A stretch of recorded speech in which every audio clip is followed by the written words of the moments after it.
그리스도를 분별하라. 1. 기도하겠습니다. 하나님, 또 오랜만에 또 현장에서 다시 예배를 하게 하시니 감사합니다.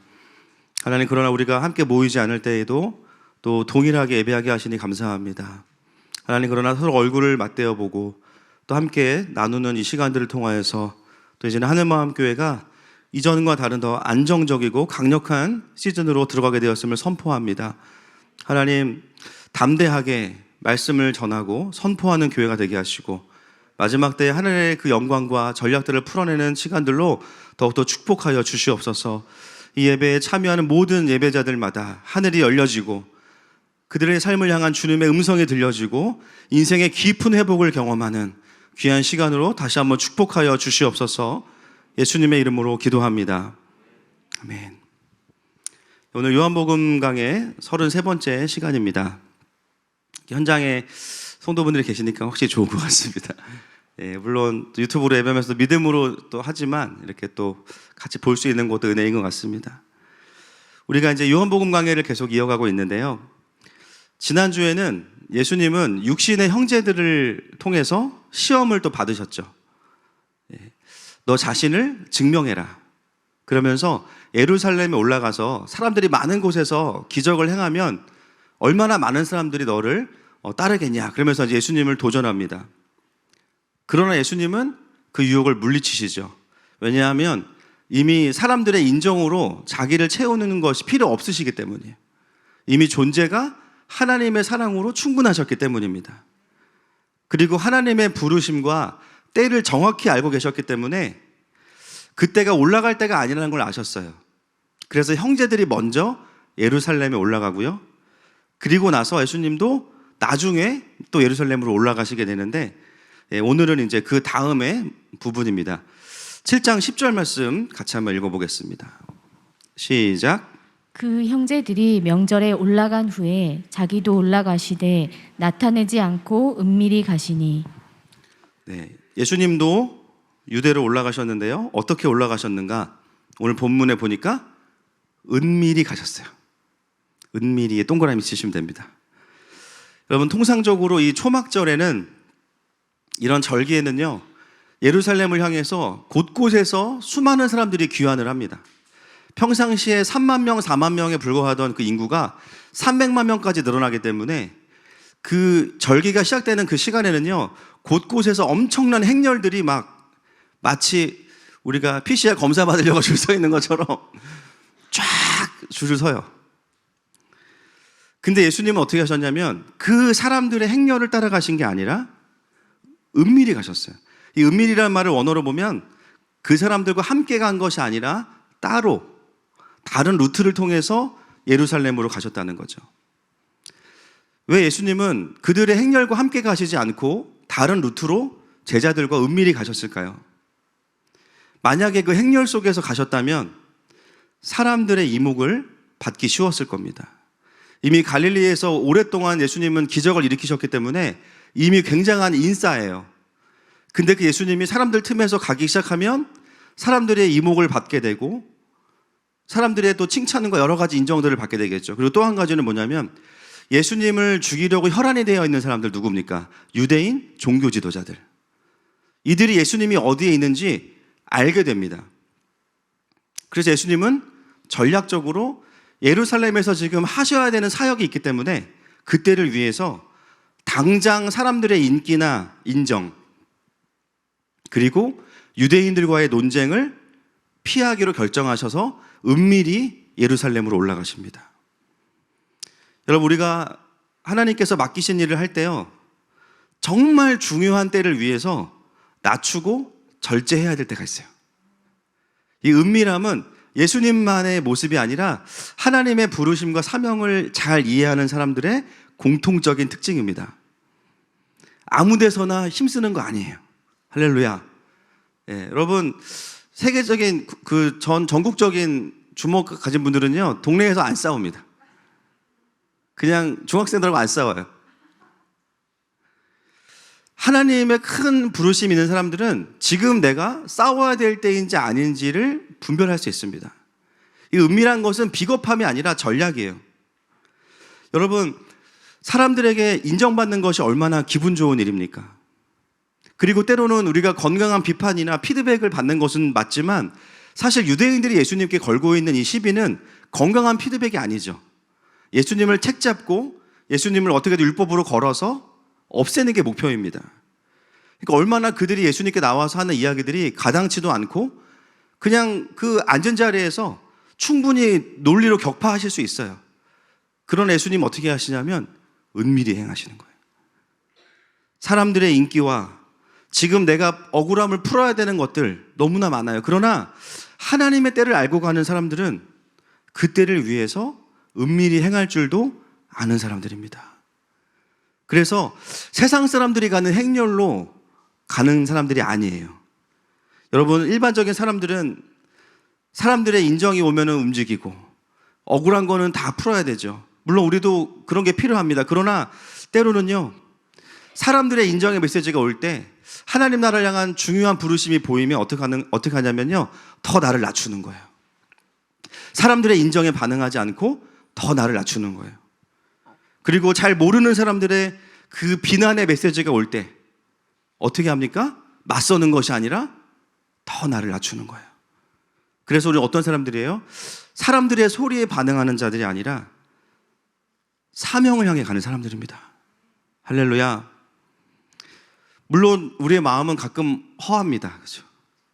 세상 사람들의 길로 가지 않으면요, 여러분 신앙생활 하다가 가끔 그런 느낌 있으시죠? 외로울 때. 나만 왜 이렇게 살아야 되지? 세상 사람들은 다 저렇게 사는 게 당연한데 하나님은 그걸 원하시지 않아. 그래서 사람들의 인정들이 있을 때 나도 더 잘할 수 있어. 그런데 내려놓는 거예요. 그리고 내 마음에 억울한 게 한두 가지가 아니에요. 그렇죠? 여러분, 우리가 하루에 고구마를 얼마나 많이 먹어요? 고구마 계속 먹어요. 그죠? 화가 나면 막 고구마가 올라갔다 내려갔다가 한마디면 저거 내가 그냥 이길 수 있는데 저거 아닌데,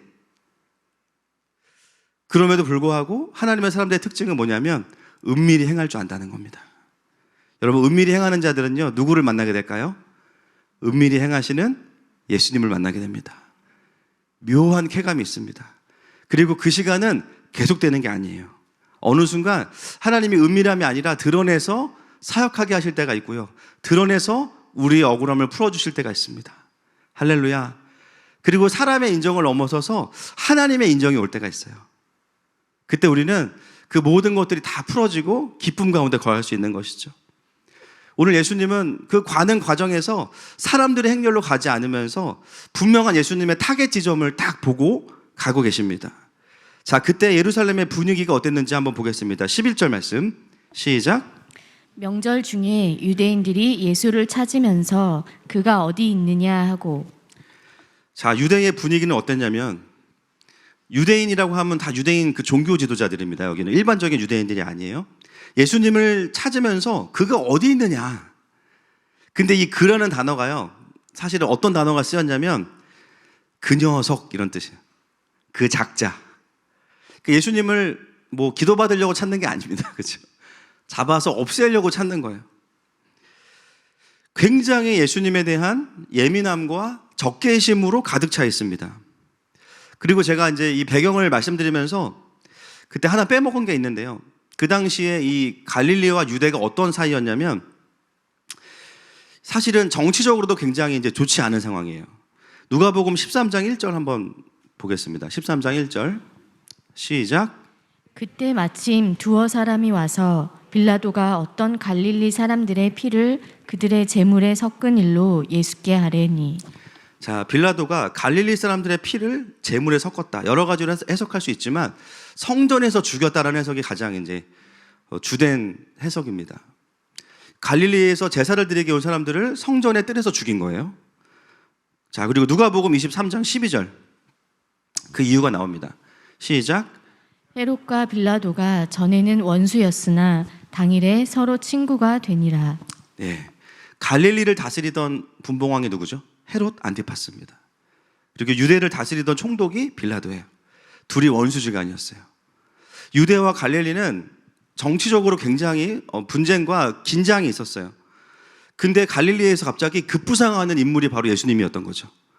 그 예수님이 절기에 유대로 와서 밀란을 일으키고 민중봉기를 일으키면 유대에는 엄청난 소란이 생길 수밖에 없습니다.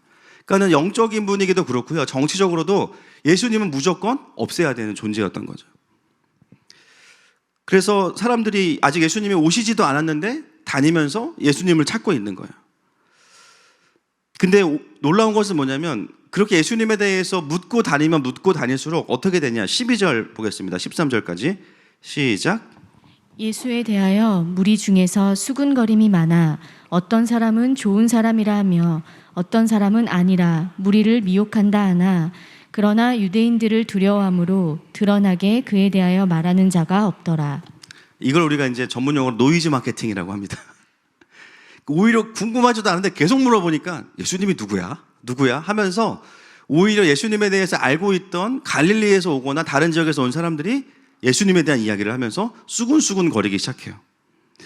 제가 이걸 보면서 참 신기한 게 궁극적으로 사실은 유대인 종교 지도자가 아니라 원수들이 이제 사단이 예수님을 죽이려고 하는 거잖아요. 근데 그것마저도 예수님은 오히려 노이즈 마케팅으로 사용하시는 거예요.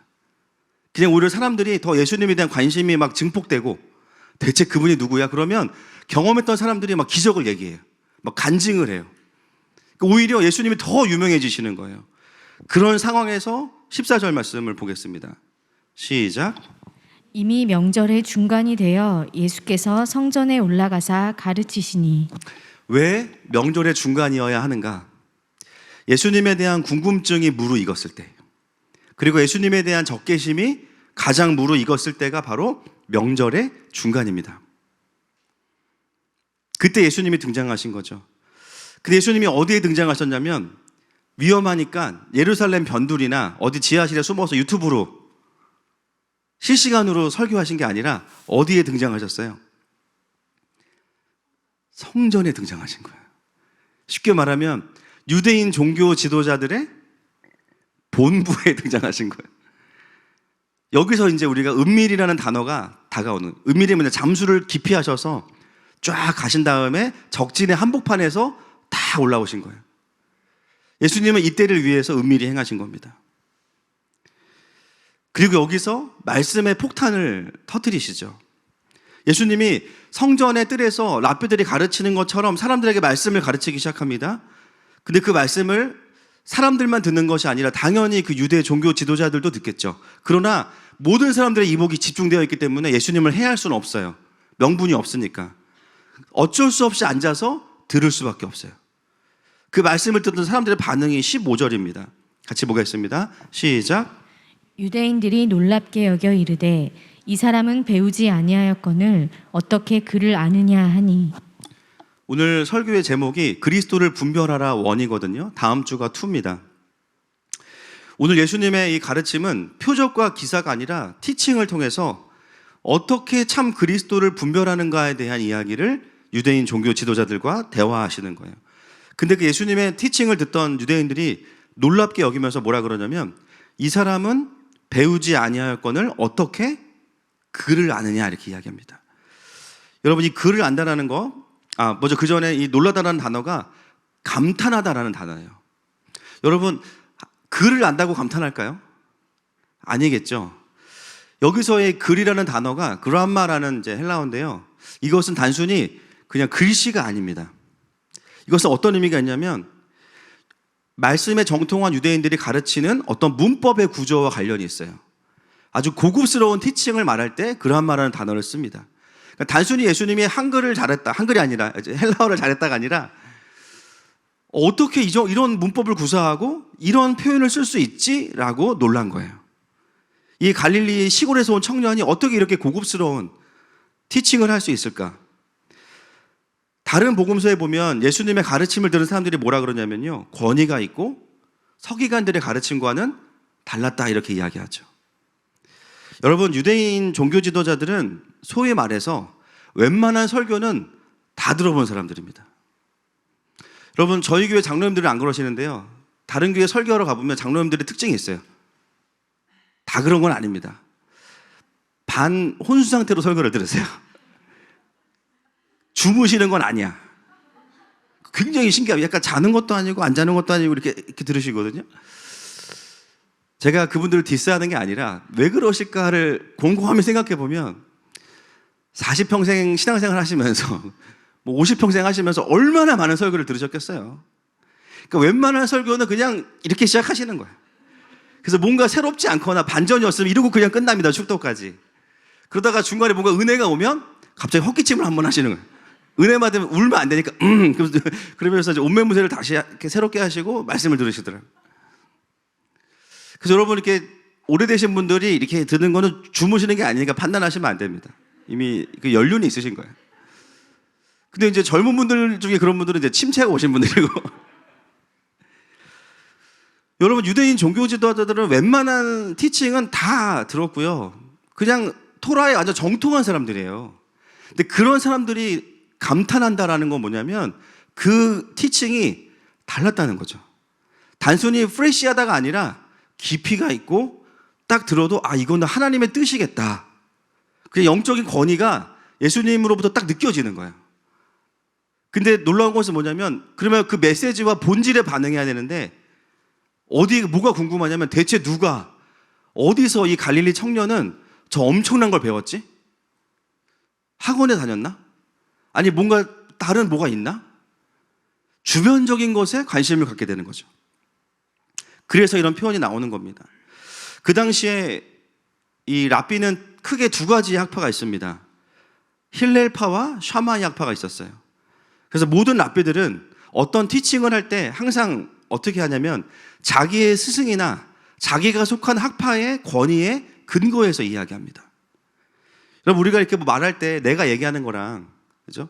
뭐 칼빈이 말해서 그럼 되게 있어 보이잖아요. 그렇죠? 아닙니까? 누가 말하기를 그러면은 막 되게 있어 보이죠. 그게 왜 그래요? 권위와 근거에 문제가 있기 때문인데 오늘 예수님은 어떻게 설교하셨냐면 16절 말씀 보겠습니다. 16절 말씀 시작. 예수께서 대답하여 이르시되 내 교훈은 내 것이 아니요 나를 보내신 이의 것이니라. 어떻게 보면 엄청나게 오만한 거예요. 엄청나게 강력하고 깊이 있는 내용인데 힐렐파와 샤마약파의 스승이 아무도 안 나와요. 그 누가 나오냐? 내 교훈은 이렇게 나옵니다. 이게 그 유명한 저자 직강이에요. 내 교훈은 예수님은 어떤 스승에게 배울 필요가 없으십니다. 왜냐하면 예수님이 말씀이시니까. 할렐루야.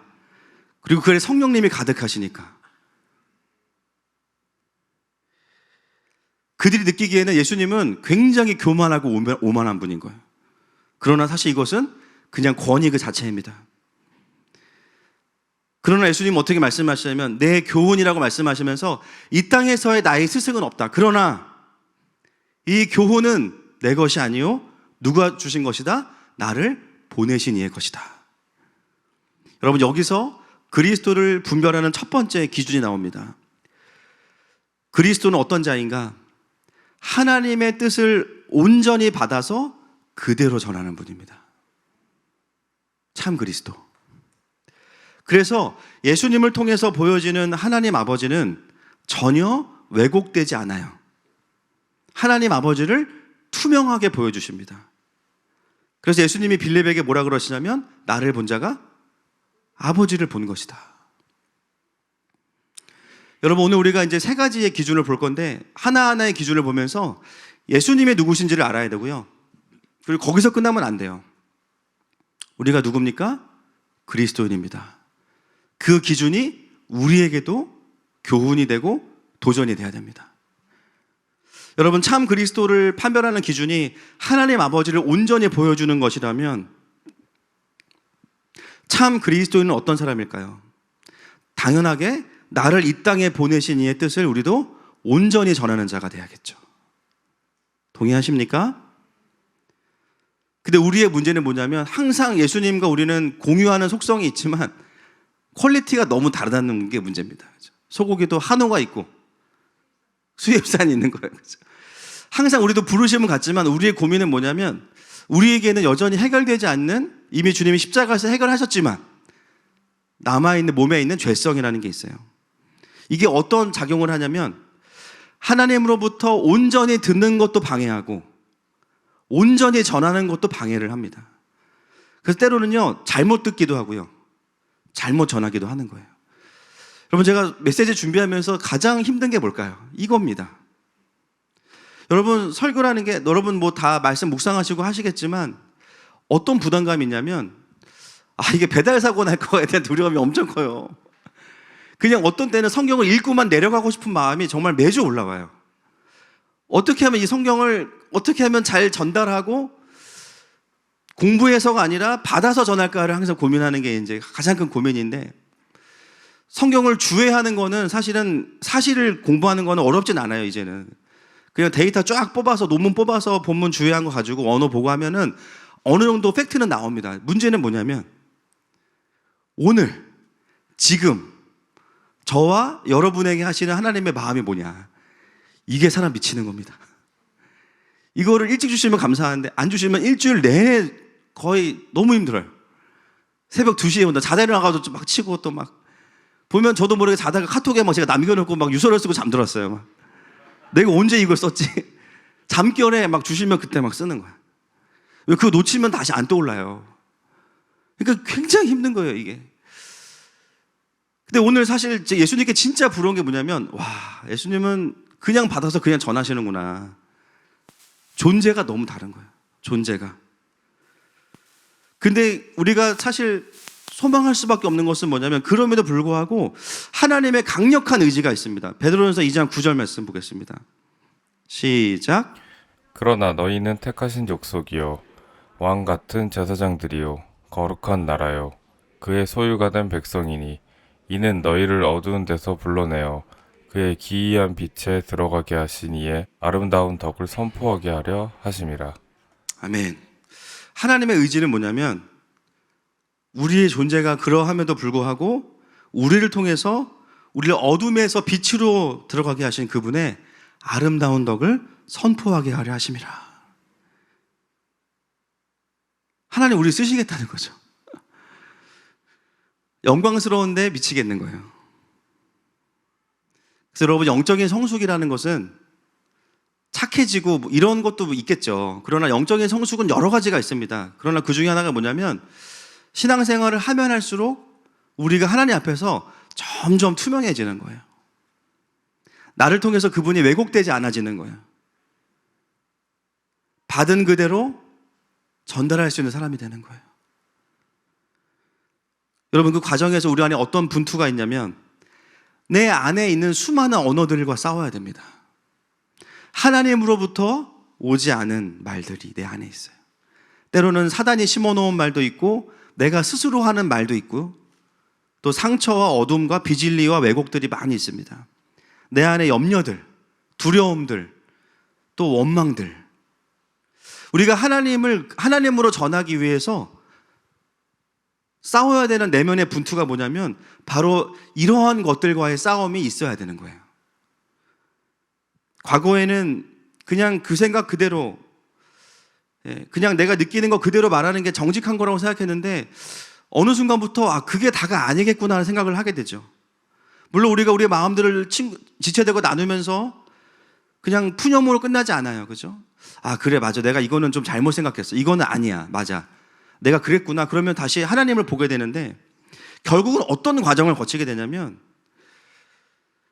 하나님을 하나님으로 전하게 될 때 내 마음속에 하나님의 마음이 아닌 것들과 싸우고 분리해내는 작업을 하게 돼요. 그리스도의 영적인 성숙 중에 하나가 뭐냐면, 이 작업을 점점 더 빨리 잘하게 되는 겁니다. 그리고 그 과정은 어떤 사유가 생각하는 게 아니에요. 기도입니다. 할렐루야. 그리고 건강한 공동체.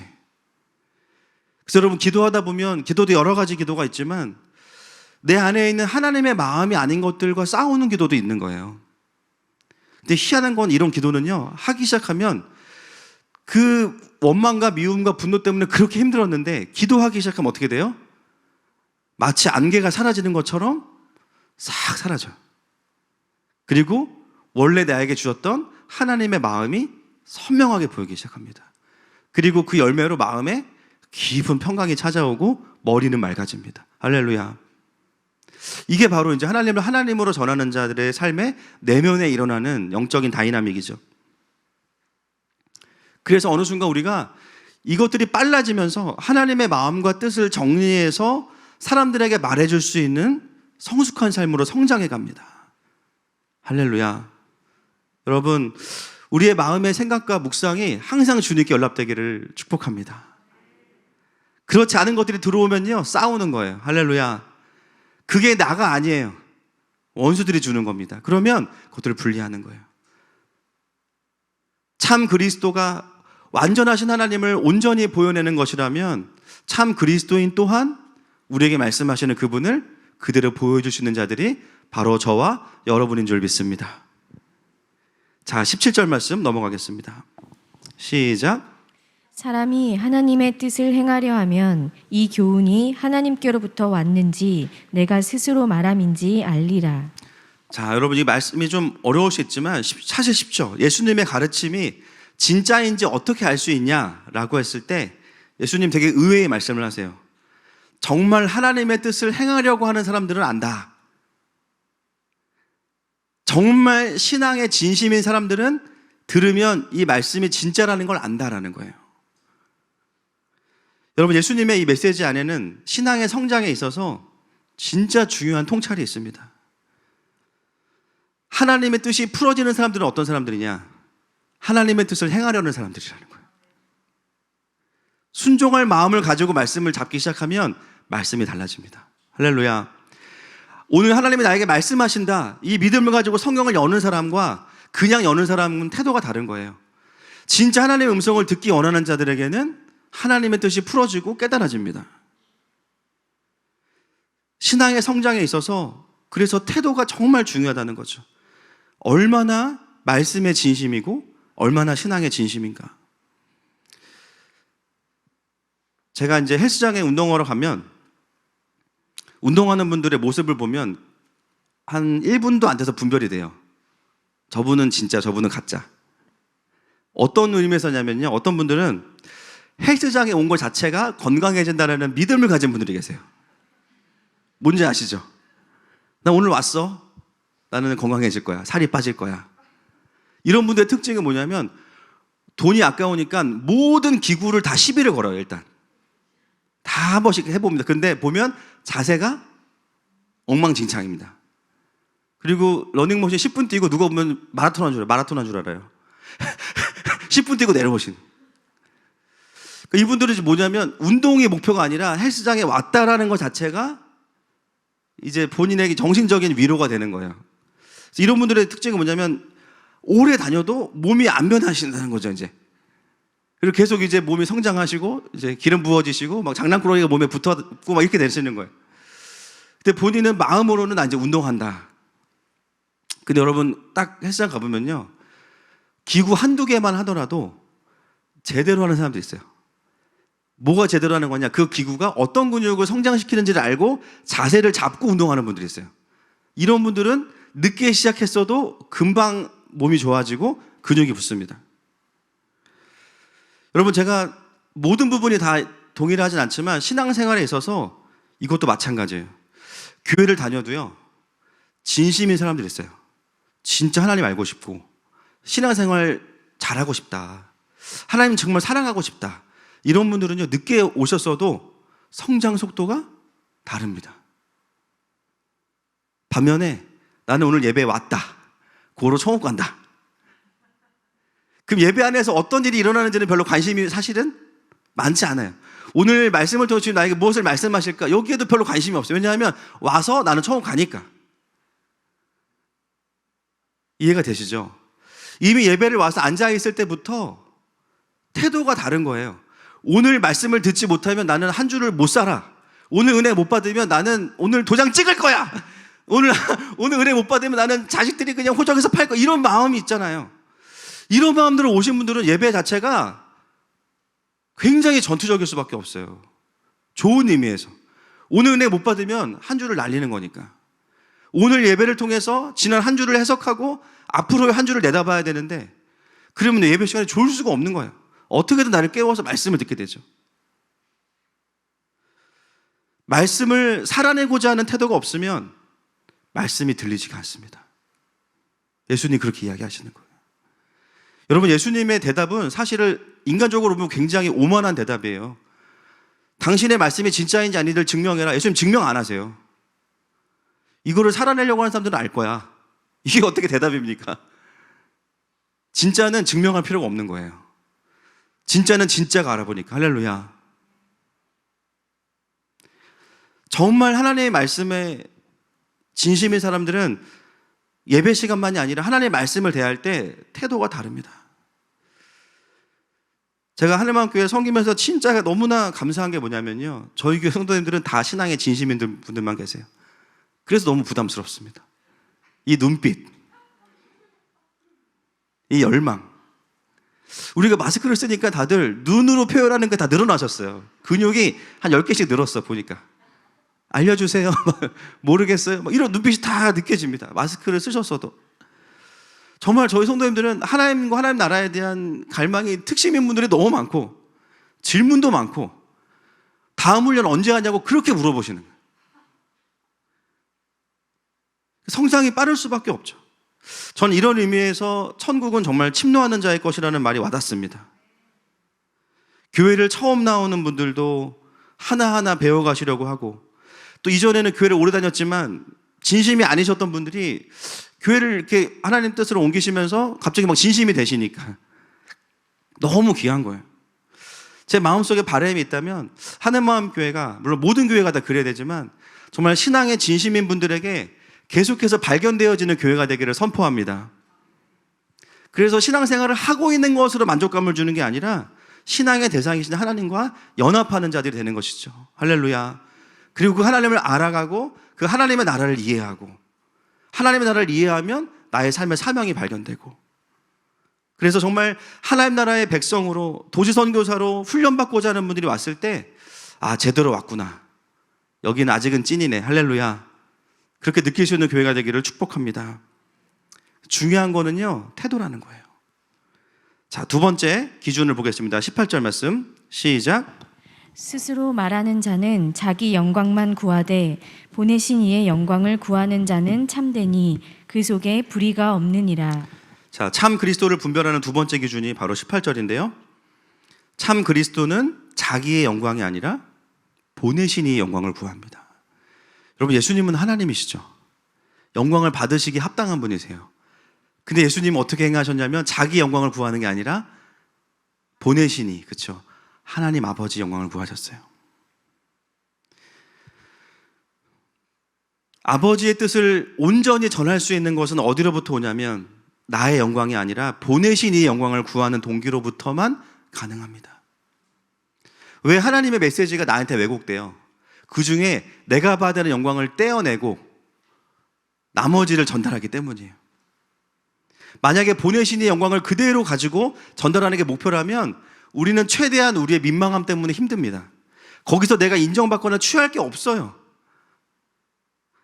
그러나 그 당시에 유대 종교 지도자들은 그렇지 않았죠. 하나님을 이용해서 자신들의 영광을 구했던 사람들입니다. 자기들에게 유리한 말씀만 전하거나 사람들을 정죄하는 데 말씀을 사용하거나, 예수님은 그걸 오늘 뭐라고 말씀하시냐면 그것이야말로 불의함이다, 이렇게 이야기해요. 불의함. 여러분, 우리 또한 신앙의 동기가 나의 영광과 만족이 되면 말씀을 대하면서도요, 나는 직면 안 해요. 나는 내 허물은 그냥 덮어. 그러나 다른 사람을 향해서는 판단하는 삶으로 갈 수밖에 없어요. 그것도 나의 영광을 구하는 삶입니다. 그런 우리의 삶도 불의함일 수밖에 없어요.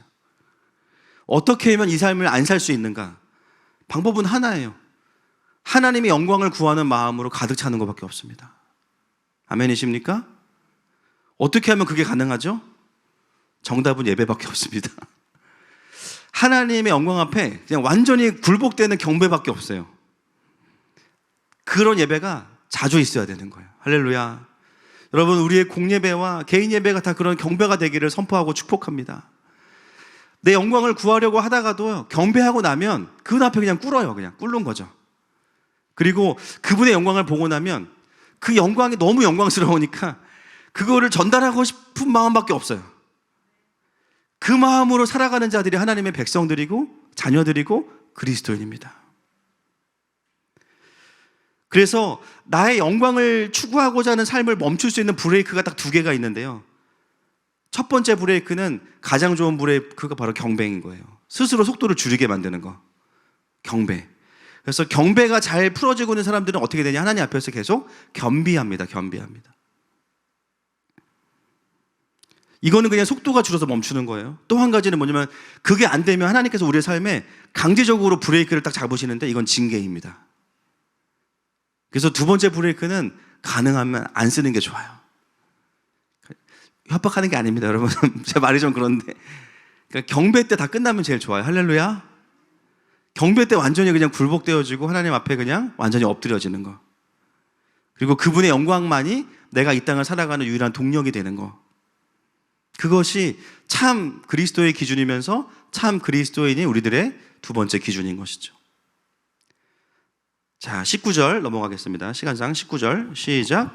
모세가 너희에게 율법을 주지 아니하였느냐? 너희 중에 율법을 지키는 자가 없도다. 너희가 어찌하여 나를 죽이려 하느냐? 원어로 보면 너희 중에 율법을 지키는 자가 한 사람도 없다 이렇게 표현합니다. 근데 그 이유가 이제 왜 그러냐? 왜 율법을 지키지 않는다고 예수님 말씀하시냐면 예수님을 죽이려고 하기 때문이에요. 그럼 율법을 제대로 알면 예수님을 인정하게 되죠. 율법을 모르니까 예수님을 죽이려고 하게 돼요. 유대인들은 말끝마다 하나님의 말씀을 인용하지만 실제로 그들이 가르쳐지고 있는 말씀은 예수님을 몰랐을 뿐만 아니라 예수님을 죽이려고 만듭니다. 그것은 뭐냐면 이들은 하나님으로부터 듣고 있지는 않다는 거죠. 하나님을 알면 절대로 할 수 없는 행동들을 그들은 하고 있는 겁니다. 자, 20절 넘어가겠습니다. 시작. 무리가 대답하되 당신은 귀신이 들렸도다. 누가 당신을 죽이려 하나이까? 자, 오늘 이제 잠깐 등장하지만 이 무리를 우리가 꼭 또 봐야 됩니다. 이 무리들이 뭐라 그러냐면 당신은 예수님한테 귀신이 들렸도다 이렇게 이야기합니다. 누가 지금 당신을 죽인다고 하는 거예요? 당신 귀신 들렸습니다 이렇게 이야기해요. 충격적이죠. 여러분, 그 요한복음에서 요한은 유대 종교 지도자들과 무리들을 따로 표현합니다. 이 무리들은 지금까지 대화했던 유대인들이 아니에요. 무리들입니다. 제가 무리들을 연구해 보니까 두 가지의 무리들이 있어요. 첫 번째, 생활 밀착형 무리들. 갈릴리에 있는 분들입니다. 떡을 주면 우리의 왕이고 떡을 안 주면 떠나는 분들입니다. 그러니까 하나님이 나에게 이익을 주면 하나님이고 이익을 안 주면 하나님이 아닌 분들. 이게 이제 생활 밀착형 무리들이고 오늘 등장하는 무리들은 뭐냐면 미혹되고 선동되는 무리들이에요. 어떻게 보면 굉장히 순수하고 어떻게 보면 굉장히 무지한 분들이에요. 그들에게 있어서 유대인 종교 지도자들은 나름 훌륭한 분이라고 인식이 있었어요. 왜냐면 그래서 그들에 의해서 선동되었기 때문에. 왜냐하면 그 유대 종교 지도자들은 구제도 열심히 하고 예수님한테나 엄청 혼났지. 사실은 우리가 지금 그 시대도 돌아가면 유대인 종교 지도자들 만나면 엄청 근엄하고요, 젠틀하고 멋있을 거예요. 그래서 그 유대인 종교 지도자들에게 미혹될 수밖에 없었던 무리들이 있습니다.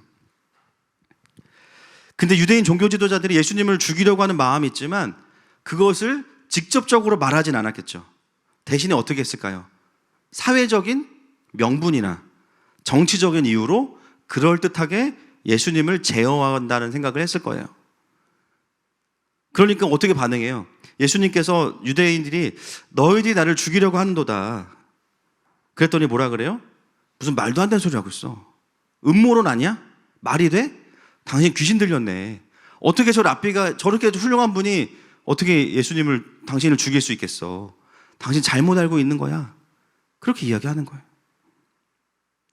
이 무리들은 영적인 무지와 미혹에 빠져 있다는 것을 보여주죠. 여러분, 잠깐 등장하지만 이 20절의 무리들을 보면서 무엇을 느끼십니까? 이 시대를 분별하지 못하면 우리도 무리가 될 수 있어요. 때로는 생활 밀착형 무리, 때로는 미혹되고 무지해서 예수님을 향해서 마저도 귀신 들렸다라고 말하는 무리가 될 수 있어요. 직접적으로 하나님을 대적하진 않는 것 같은데 결국에는 예수님을 대적하는 흐름을 따라서 그냥 움직여지는 무리들이 되는 거예요. 지금 일어나고 있는 하나님 나라의 일을 정확히 이야기해줘도 받아들이지 않고요. 반응이 어떻게 돼요? 그게 말이 됩니까? 에이, 설마.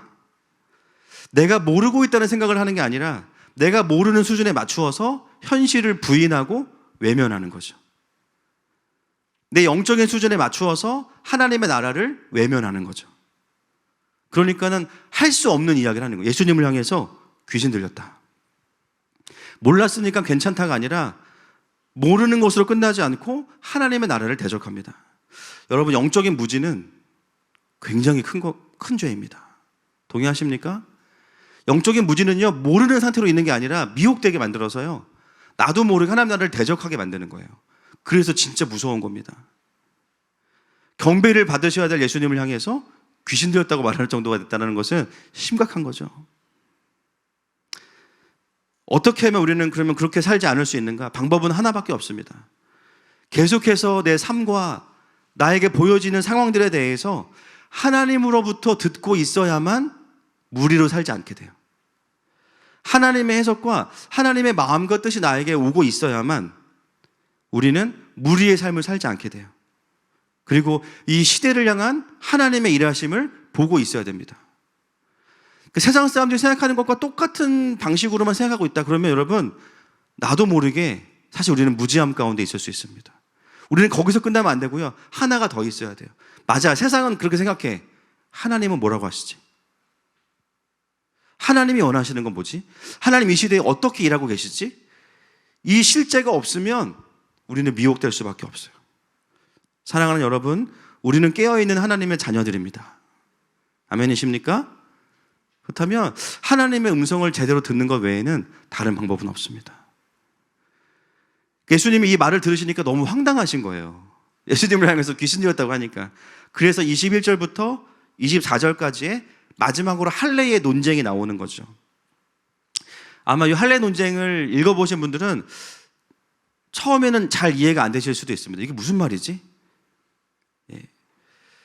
자, 21절부터 23절까지 한번 읽어보겠습니다. 시작.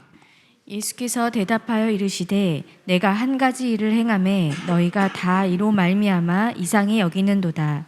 모세가 너희에게 할례를 행하였으니 그러나 할례는 모세에게서 난 것이 아니요 조상들에게서 난 것이라. 그러므로 너희가 안식일에도 사람에게 할례를 행하느니라.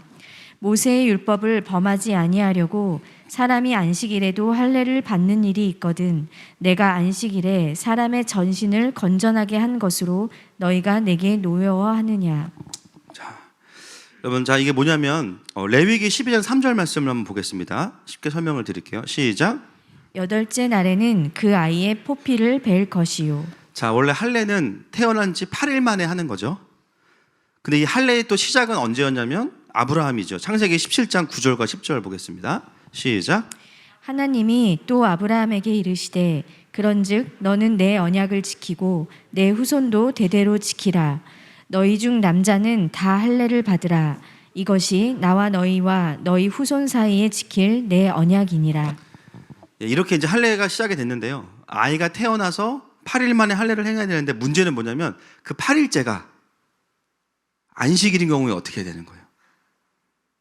근데 실제로 그런 일이 비일비재했어요. 이것도 지켜야 되고 이것도 지켜야 되는데 안식일에는 의료행위를 하거나 일을 하면 안 되잖아요. 이 모순에 빠지는 거예요. 둘 중에 뭐가 더 우선순위고 뭐가 더 중요한가? 이 결정을 누가 했냐면 율법 선생들이 했는데 어떻게 결정을 내렸냐면 할례는 아브라함으로부터 온 것이니까 더 큰 것이다. 그리고 AD 100년 이후부터 이제 주로 어떤 이야기들이 있었냐면 할례가 건강에 되게 좋다. 이 남자 아이들에게. 그래서 사람을 또 살리는 일이다라는 게 이제 정설이 되면서 안식일에도 할례는 행해도 된다는 거예요. 22절이 그래서 22절 보시면 그러므로 너희가 안식일에도 사람에게 할례를 행하느니라 써 있는 거죠. 자, 그러면 이제 문제는 뭐냐면 그런데 예수님은 어떻게 하셨냐? 안식일에 38년 동안 죽어가던 그 사람의 온몸을 살리셨다는 거예요. 그게 23절 다시 한번 읽어보시면 이제 보이실 겁니다. 시작. 모세의 율법을 범하지 아니하려고 사람이 안식일에도 할례를 받는 일이 있거든 내가 안식일에 사람의 전신을 건전하게 한 것으로 너희가 내게 노여워하느냐. 예수님 맞습니까? 틀립니까? 맞죠. 예수님은 율법을 어기신 게 아니라 정확히 지키신 거예요. 율법을 주신 하나님의 의도에 맞게 지키신, 너희들 할례를 행하지 않느냐? 나는 38년 동안 질병으로 고통받는 자의 온몸을 살렸다. 왜 너희가 나에게 노여워하느냐? 24절 보겠습니다. 오늘 마지막 말씀 24절 시작. 외모로 판단하지 말고 공의롭게 판단하라 하시니라. 아멘. 여기서 말씀하시는 공의가 뭘까요? 생명을 살리는 겁니다. 여러분, 우리가 아모스 5장 24절 오직 정의를 물같이 공의를 마르지 않는 강같이 흐르게 할지어다. 여러분, 이 공의에 성경 전체를 관통하는 하나님의 가장 높은 뜻이 무엇일까요? 그냥 법대로 다 심판하자는 거예요? 막 우리가 요즘 진짜 많이 말하는 거 적폐청산하자는 겁니까? 당연히 하나님을 인정하지 않는 세상에서는요, 법에 의해서 다스려지는 게 맞아요. 그 틀린 것도 아니에요. 그것은 하나님 나라의 현실에 통치한 부분입니다. 여러분, 우리가 나라를 위해 기도할 때 좀 어떤 기도해요? 지도자를 위해서 기도하면서 누구 뽑자 이게 아니라 하나님을 경외하는 자를 뽑자. 근데 아무리 봐도 안 보여. 제가 더 구체적인 말씀 안 드릴게요. 안 보여요. 누구 하나님을 경외합니까? 그런 후보는 이번에 없어요. 그럼 어디까지가 원리냐? 하나님을 경외한다는 말을 국가적인 차원의 지도자의 어떤 부분으로 치환해야 되는가? 하나님을 경외한다는 건 뭐냐면 통치거든요. 그것은 뭐냐면 법치를 존중하는 사람을 뽑는다는 거예요. 법을 존중하는 사람, 하나님의 도덕적 통치를 존중하는 사람, 법치를 존중하고 삼권 분립, 입법, 사법, 행정 각자가 견제와 균형의 원리를 잘 지킬 수 있는 사람을 뽑는 거, 그게 하나님 나라의 원리와 부합되는 세상의 가치입니다. 이거를 우리가 연결시켜서 생각할 수 있어야 돼요. 그냥 개인으로 경배하는 사람, 우리가 어떻게 판단합니까? 이분들은 개인으로 나온 게 아니라 공적인 자리에 나온 리더들이거든요. 그러면 개인의 어떠함도 중요하겠지만 제일 중요한 게 뭐냐? 하나님을 경외한다는 것은 법치를 존중하고 삼권 분립을 존중하고 견제와 균형을 이룰 수 있는 것을 지지하는 방향으로 가까운 사람, 그게 이게 표현되는 말입니다. 거기에 그 구조에 가까운 게 하나님 나라의 구조예요. 그러나 그것은 현실 속에서의 선택의 부분이고요. 오늘 우리가 집중해야 되는 것은 뭐냐면, 죄를 안 짓게 하고 법을 지키는 것도 대단한 거지만 하나님께서 하나님의 백성에게 진짜 원하시는 공의의 수준이 있어요. 그것은 뭐냐면 죄를 끊어내고 생명을 살리는 겁니다. 그게 하나님의 공의의 본질입니다. 법전 가지고 서서 사람들 하나하나 판단하는 게 공의가 다가 아니에요. 더 높은 차원의 공의, 죄는 끊어내고 생명을 살려내는 거. 여러분, 예수님께서 오셔서 한 일이 무엇이냐면요, 율법의 기준으로 사람들을 심판하신 게 아니에요. 살리셨어요. 그러면 율법은 무시하셨는가? 아니죠. 그 모든 죄와 그 대가는 본인이 십자가에서 다 흡수하셨어요. 그리고 본인이 죽으셨어요. 하나님의 공의는 하나님 입장에서의 공의지, 우리에게 그 단어가 올 때는요, 은혜라는 단어로 바뀌어서 올 수밖에 없습니다. 자꾸 사람들이 자기의 공의를 하나님의 공의와 연결시켜요. 여러분, 우리는 죄송하지만 공의로울 수 없는 존재입니다. 예수님은 이 땅에 오셔서 죄는 흡수하고 생명을 살리셨어요. 그것이 참 그리스도의 세 번째입니다. 죄는 흡수하고 생명을 흘려보내시는 분. 여러분, 주님이 우리 가운데 오셔서 행하신 공의가 무엇입니까? 내가 그동안 살면서 지었던 죄를 다 심판하셨나요? 아니죠. 용서하셨어요. 그리고 십자가에 죽으셨어요. 그리고 우리를 구원하셨어요. 그게 나를 향한 하나님의 공의입니다.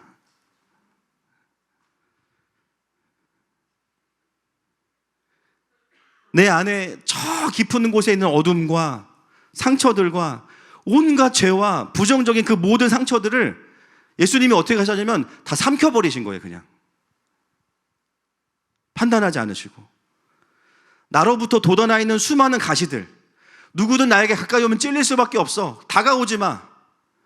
예수님은 어떻게 하셨어요? 그냥 다 찔리면서 우리를 안아버리신 거죠. 피가 철철철철 나는데 우리를 안아버리신 거예요. 그것이 그분의 공의입니다. 그래서 우리가 살았어요. 누구도 나의 깊은 이 마음 안으로 들어올 수 없다고 생각했고, 누구도 나의 깊은 죄의 가시들을 넘어올 수 없다고 생각했는데, 그 깊은 절망의 늪으로 그분이 그냥 들어오신 거예요. 그게 공의예요. 여러분, 우리가 그 은혜를 경험한 자로서 이 땅에서 하나님의 공의를 실현한다는 것은 무엇일까요? 사람들의 죄악과 죄성은 흡수하고 그분의 생명은 흘려보내는 자가 되는 겁니다. 이거는 그 누구도 할 수 없는 거예요. 죄는 먹어버리고 복음은 토해내는 사역. 이게 살리는 사역입니다. 근데 이건 내가 하는 게 아니라 내 안에 십자가의 능력이 나를 그렇게 행하도록 만들어요. 여러분, 가정에서 십자가의 원리로 산다는 게 바로 무엇입니까? 가정 안에는 수많은 어둠과 죄성들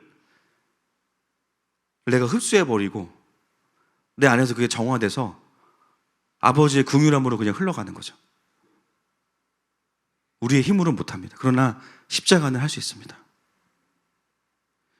우리가 세상 속에서 하나님의 공의를 실현한다는 게 무엇입니까? 세상의 수많은 죄성들이 나를 향해 달려들어요. 하루에도요, 수많은 어둠이 나에게 밀려옵니다. 근데 그 순간에 우리가 그것에 맞서는 게 아니에요. 그 죄와 함께 죽는 거예요, 그냥. 우리의 삶은 그래서 전쟁터입니다. 날마다 우리에게 주어진 사수의 자리가 있어요. 복음의 기관총을 들고 전쟁에 임합니다. 어느 순간 딱 전쟁을 하려고 하면 수많은 총알들이 내 몸에 박혀와요. 나를 향한 공격들, 원수의 조롱, 정죄, 불법, 불의, 수많은 죄악들, 내 몸과 마음을 완전히 뒤흔들어 놓습니다. 때로는 너무나 막 열받고 복수하고 싶고 내 막 과거의 자아를 막 건드려요. 충동질합니다. 그때 하나님의 백성들은 어떻게 하느냐?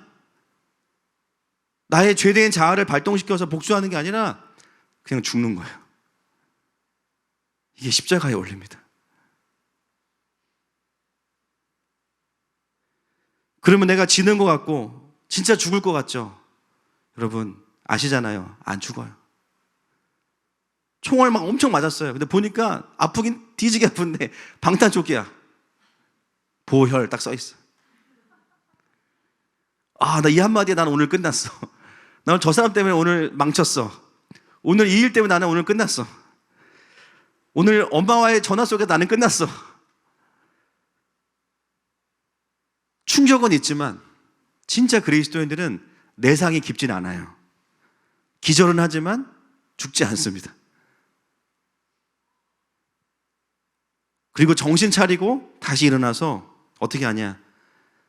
언제 그랬냐는 것처럼 마치 상처받지 않은 사람처럼 한 번도 마음 다쳐보지 않은 사람처럼 부활의 능력으로 일어나서 또 그 사람을 품어요. 여러분 신앙생활은 제정신으로 하는 게 아닙니다. 할렐루야. 하나님 나라의 좀비예요. 우리가 좀비. 안 아파 그냥. 그죠?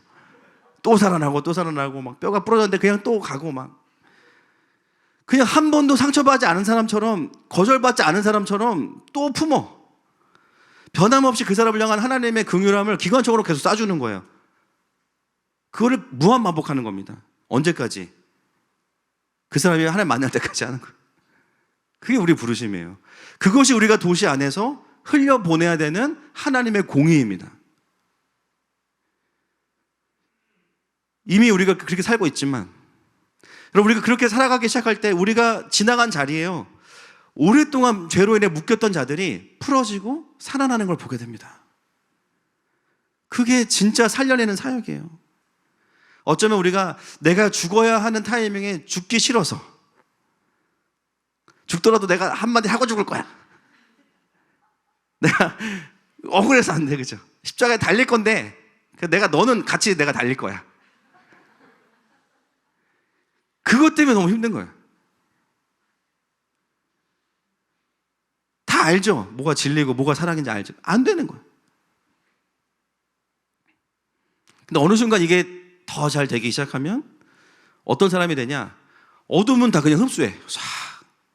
그리고 하나님의 그 성령의 생수와 공기를 쫙 방출해요. 마치 정화식물처럼. 가정에서도 마찬가지고 직장에서도 마찬가지예요.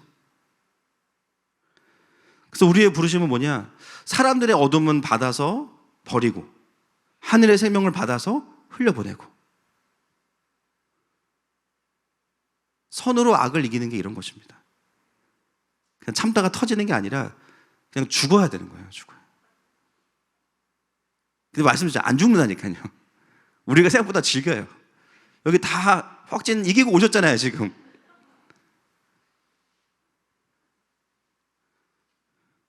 우리가 질 때도 있지만 따라합시다. 자주 승리합시다. 예수님은 이 유대인들과의 아주 이 지난한 논쟁을 다음 주, 다다음 주까지 하시는데요.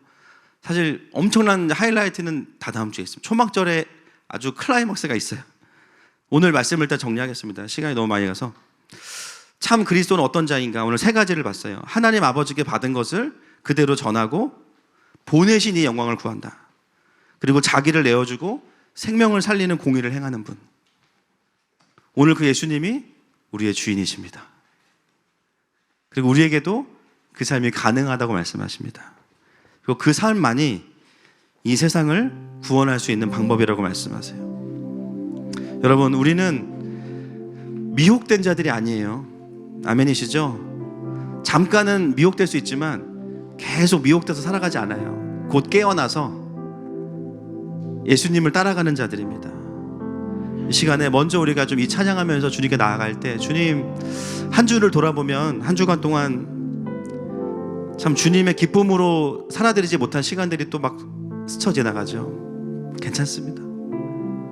다시 또 일어나면 돼요. 이 시간에 좀 주님의 그 십자가 앞으로 나아가시면서 우리의 마음을 주님께 좀 올려드리면서 이 고백으로 나아가십시다.